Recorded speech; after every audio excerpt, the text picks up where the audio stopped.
and happenings. And it's got quite a bit of information in there, and a lot of it could be relevant to your papers that we'll be working on pretty much right now. But yeah, everything will be linked to in the end of my PowerPoint. Other than that, everything can be found in the Moodle page. But yeah, let's start with the PowerPoint. All right, so my first slide on the PowerPoint is about a little historical context. It's about New York in the 50s and 60s. So the beginning of this movement was basically 1959 was that first showing that Kaprow had. And then that ended in kind of the late 60s, kind of drifted out. But we'll talk about that a little bit later. Anyways, getting into the mindset of a New Yorker in the 50s. Everyone's mad about things. You're either mad about baseball teams, because they all moved to California, and that's really unfortunate. It really ruins morale for some people. People are mad about, there was a great power outage in 1965. 30 million people went without power for 13 hours. What a crazy uniting experience. I bet people were like stuck in their homes and stuff. Yeah.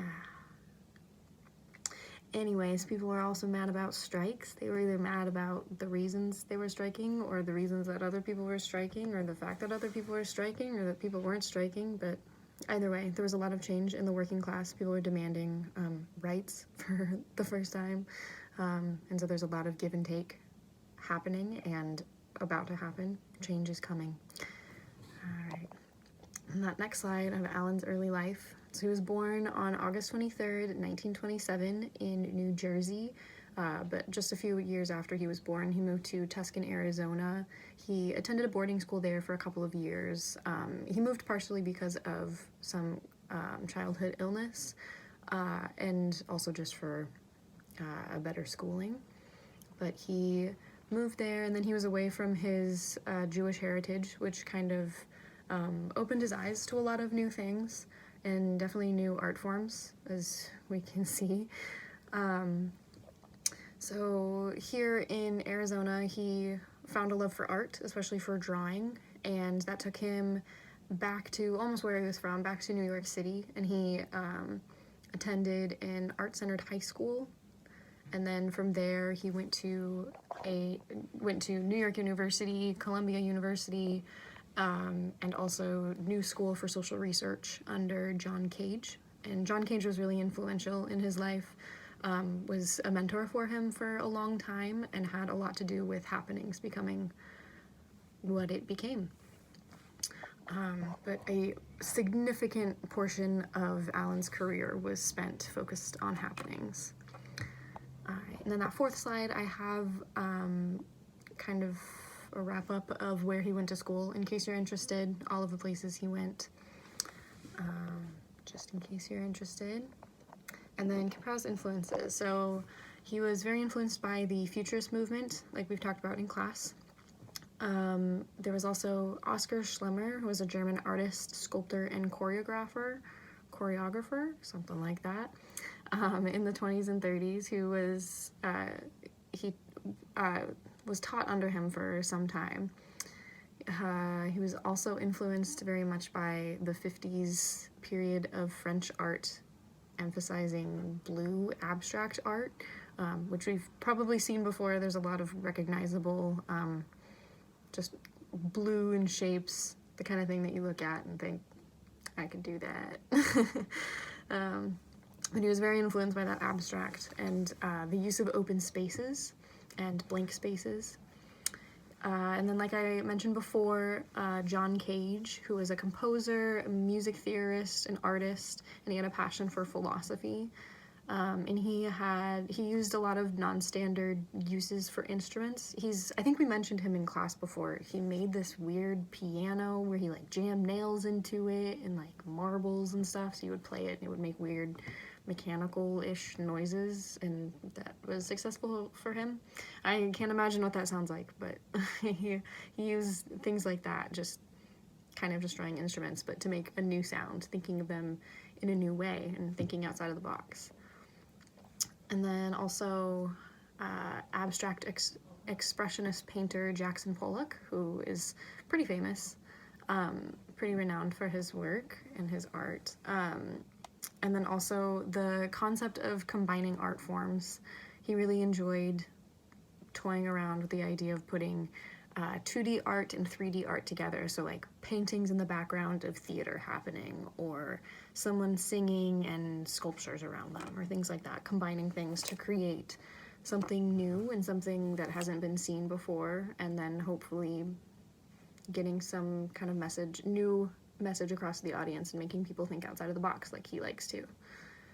So that next slide, I have some other of his artworks. He had some weird names for some of them, but there's Baby and Rearrangeable Panels and Yard, which was also accompanied with some other like physical kind of happenings work. And Grandma's Boy is that last one I really like.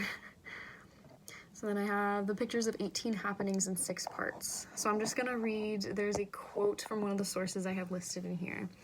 Right. So once people arrived at the second floor loft space of the Rubin Gallery, they were given a program of events and instructions on how to behave, including when to take their seats or move between the 3 spaces, and when applause was appropriate, the end only. Lasting for 90 minutes, the 18 simultaneous performances included painters painting on canvases, a procession of performers reading on placards, the playing of musical instruments, and ended with 2 performers saying single-syllable words like "but" and "well," as 4 huge scrolls fell from a horizontal bar between them. The end of the event was signaled by a bell ringing twice. Weird, right? So there's a lot going on, and I really like that idea.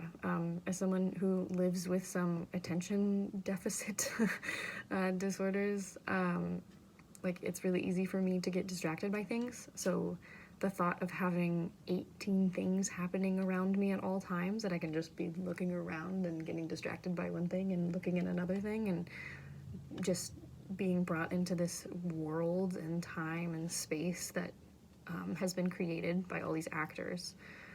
And what was really important to Kaprow, which we'll talk about when we get to the document, is the thought of taking apart the separation between audience and performers. He hated the thought of an audience and people just sitting and digesting his ideas. He wanted people up and moving with it and being moved by it. It was really important for him. So you wouldn't go in and sit and watch. Like that quote said, there was like a little pamphlet and they would tell you when to move. You could sit here for a little bit and watch these things, and then maybe move to the other room and sit there and watch for a little bit, or like move back and forth, or maybe here you're going to be involved with something going on and over here you're not. And there's a lot. And it's different every single time. But I'm getting kind of ahead of myself, revealing some things that we'll talk about later. So on with the PowerPoint, the next thing is the important quotes. So actually I'm just going to go to the document. All right, so like I said before, there's a bunch of very important quotes in the PowerPoint that I've shared with you. It's on that 8th slide, but I'll be going through all of those and a couple of others and give them some context and talk about them a little bit. And yeah, so he split up the document into a couple of like founding ideas and then like explanation with each one, which is really helpful. So I'll just go in order because it makes sense that way. So that first heading, I'll read that. It's a good quote here. The line between art and life should be kept as fluid and perhaps as indistinct as possible. And so he says that this gray area between art and life, that's where the foundations of happenings are found.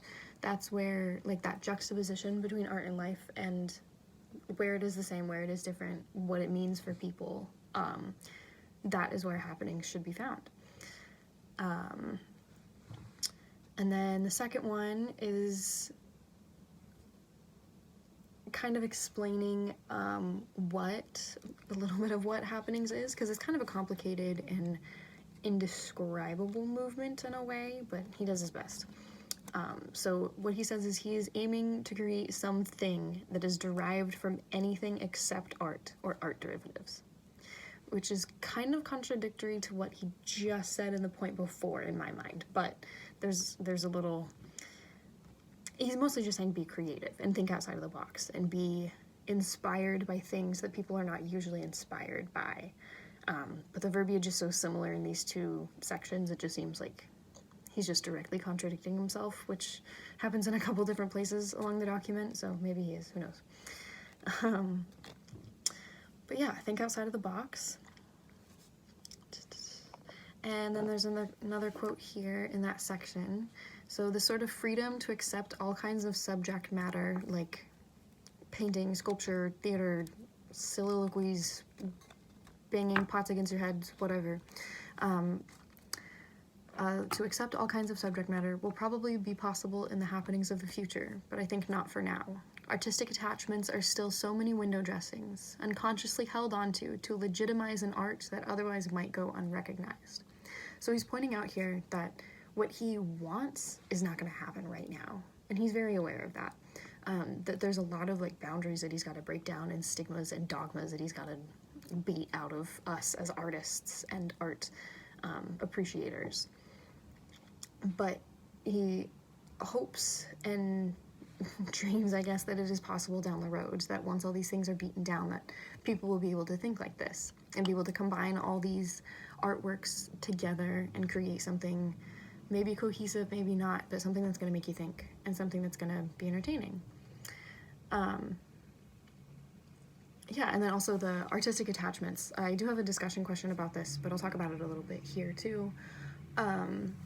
So artistic attachments are still so many window dressings that they're unconsciously held onto to legitimize an art, so that people like put these things into their art without even thinking about it, just because maybe other people do, maybe other highly recognizable artists do, highly successful artists, and so you shove these things in there to just be a little more like them, just to maybe slip under people's radar that I'm on the same level as this big artist, something like that, just to be legitimizing.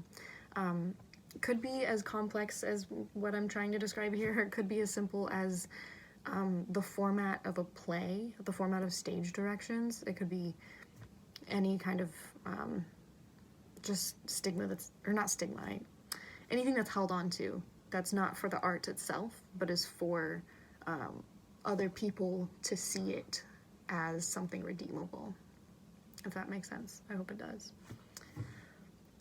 On to the next quote. The happening is conceived as an art, certainly, but this is for a lack of a better word, or one that would not cause such endless discussion. And then he even goes on after this to call it a sport. So he really doesn't like the word art. He doesn't like the way it confines him, I think. So he's trying to break out of that, but there's no real word for anything halfway between art and a sport. I don't know of any. I don't know if you know of any. Maybe that's a good discussion question too. But he's trying to break out of that, and he thinks that it's different because it is completely separate from culture. He refers to culture a lot, about the way that I think societal influences and that can be seen in art. But yeah, he just wants to break out of that. So I think that's a good way to put it, that it's art for lack of a better term, because there should be a better term. And he tried to coin that with happenings. Yeah. So this has kind of left us with, we're 2.5 sections in. What does that mean? So we have all these things. What do that Kaprow wants this art form to embody? What does that mean? Because you've taken art and you've ripped all these things out of it and you've injected all these things into it. I am at a loss. I do not understand. So let's see.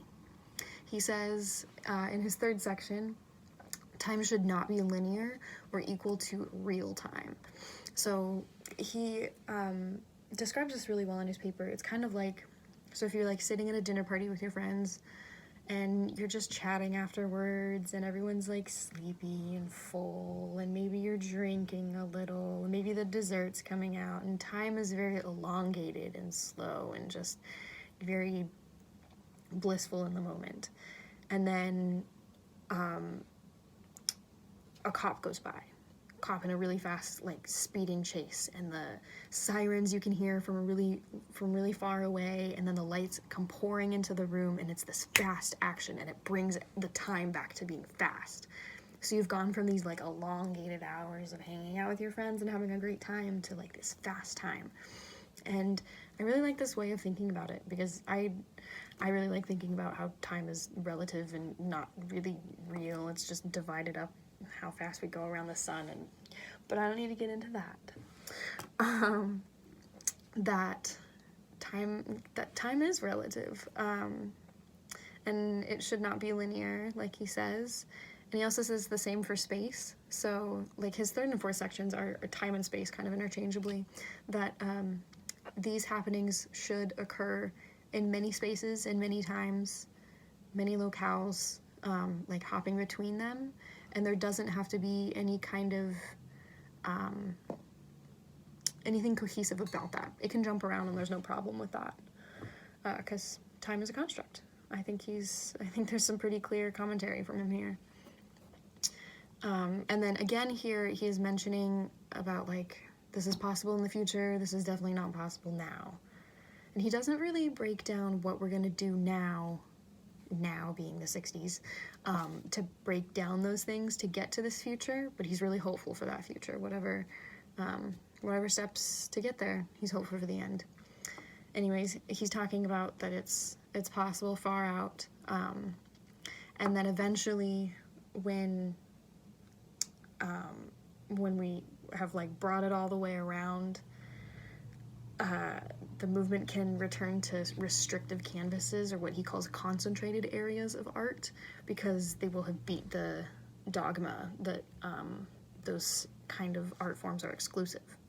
So another, like, area of kind of some contradiction, that he wants to, it's not about those things actually being restrictive, it's about beating the stigma that it is so that it can be used in a way that isn't.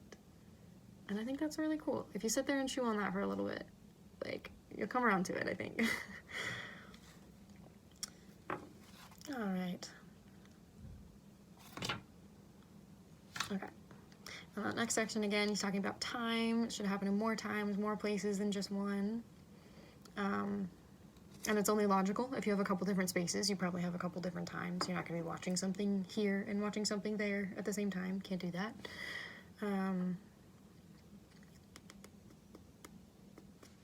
But I do really like this train of thought, that he believes spaces and events and feelings can influence time.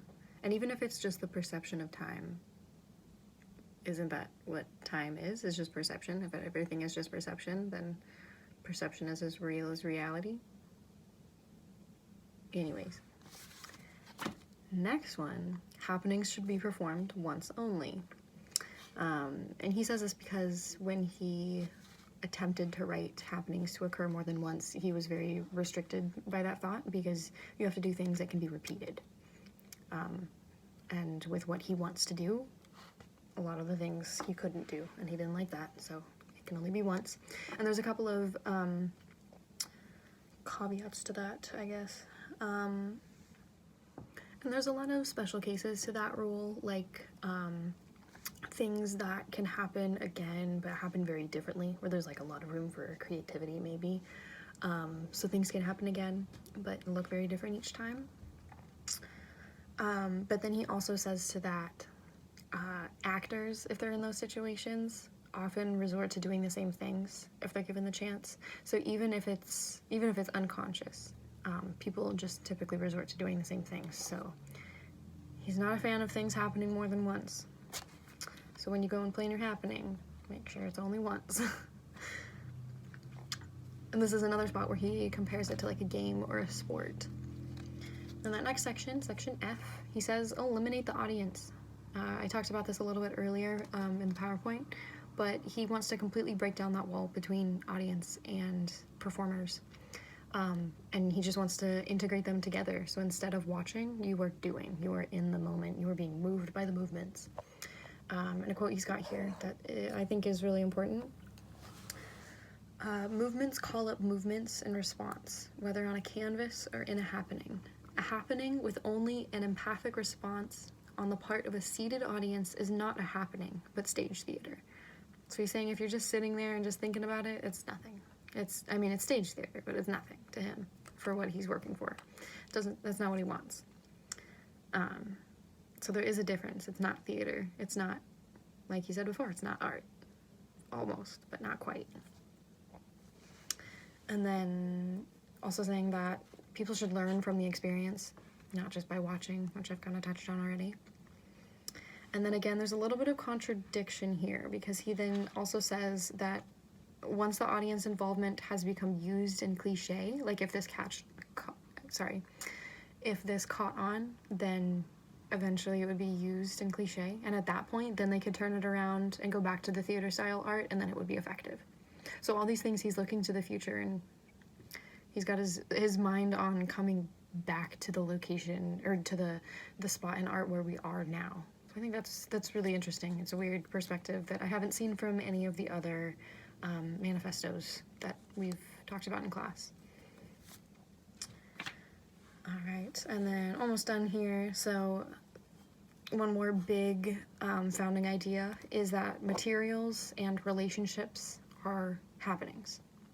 So what he says is composition is understood as an operation dependent on the materials, which includes people and nature, and phenomenally indistinct from them. Such materials and their associations and meanings generate the relationships and movements of the happening instead of the reverse. And this is complicated. This is condensed. But he's saying that the relationships should inform the happening. The happening shouldn't inform the relationships.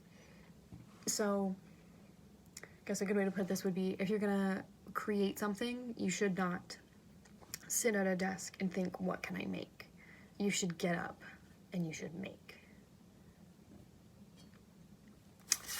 Got some little applied theater subject matter in there. Got another quote here, and this one is also in the PowerPoint. The impact of imagery, the what, is not as important as the intricacy and the subtlety of the moves the imagery is put through. So he's got this weird fixation, or not, I guess it's not weird. He's got a fixation on the way things look rather than the what things mean.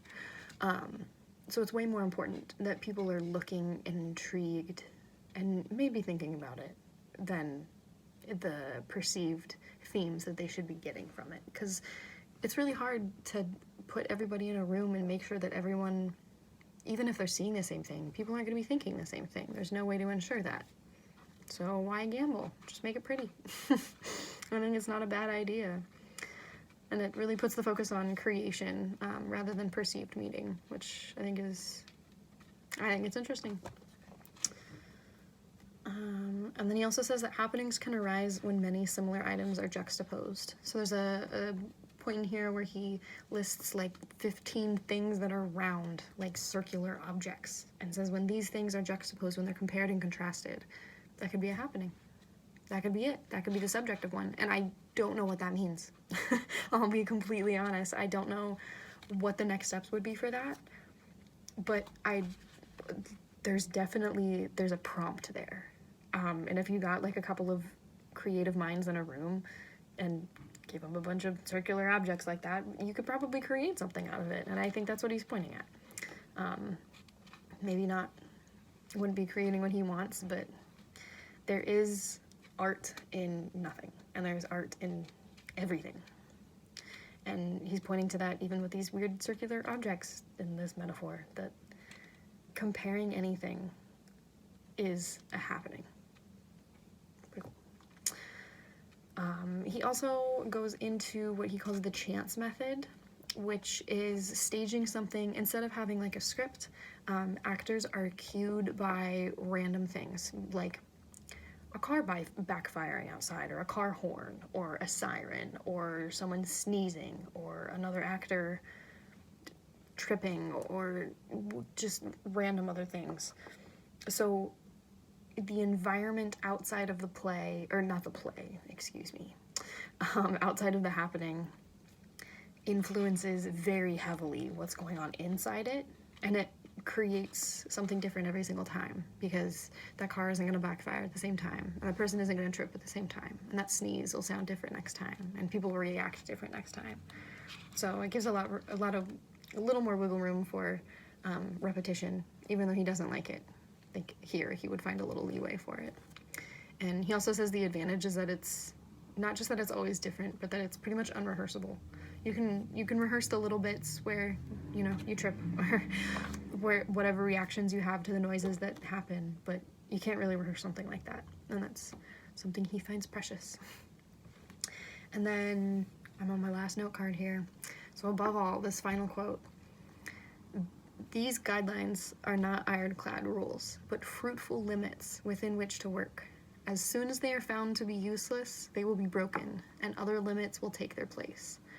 So once again, very socially aware, Kaprow is saying, yeah, this is what is important to me now, and hopefully this will catch on, but eventually people are going to stomp on these ideas, and that's okay, and that's the direction that art needs to be moving in. It needs to be moving in some kind of direction.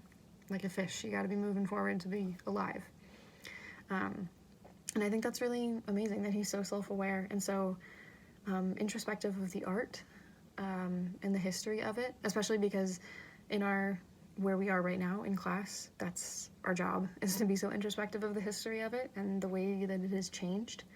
I think it's really interesting to see other people, especially creators of theater, do that way back in the day. So that was the end of that document. I'm gonna hop back into the PowerPoint here. So I'm gonna go to slide 9, wrap this up really quick. So 18 happenings in 6 parts, which was what happened, the 18 little scene type things that were going on in the 3 separate rooms. That was unveiled in 1959, and that was like the first Hallmark creation of happenings. And people loved it. Similarly minded artists were enthralled with it. Like, I'm sure you can see how, like, some similarities with Futurism and with some of the other things that we studied, that people in the area would have been like, oh yeah, this is the right direction. It's wacky, but it's the right direction. And then something I want to touch on real quick at the end here, the so what? Why is he relevant today? I found a really good quote in one of the documents. This is from Kirsty Bevan. She says, "Happenings reveal much about the wide cultural developments experienced during the 20th century, as well as the changing nature and art practice itself." And I think that's important. So it's not just about what this man was thinking, because a lot of his ideas didn't totally translate into modern art. You can see some of them, but his ideas didn't pan out perfectly. And he wasn't expecting that either. I don't think anyone was. But it shows something broader than that. It shows the whole arc of art, and the directions it was heading and the reasons it was heading there. And yeah, I think that's really important. So then I have a couple of discussion questions you can see in the end of the PowerPoint, and then that last slide has got all of my links. If anyone is interested in using any of these links or anything from Kaprow, I did a lot of research that didn't make it into this PowerPoint, so if you are interested in using that, if you want to reach out to me, I'm very willing to share some notes, because this is not what I'm going to be writing about from my final paper, unfortunately, but I have a lot of research compiled, so if you want to reach out, I can definitely share some of those kinds of things, a little more insight. But other than that, I think that was all the information I need to convey to you. I hope you are all healthy and happy, relatively either way. I miss seeing you guys every day. I am losing my mind here a little bit, but we're all in this together, right? Anyways, hope to see you soon. Goodbye.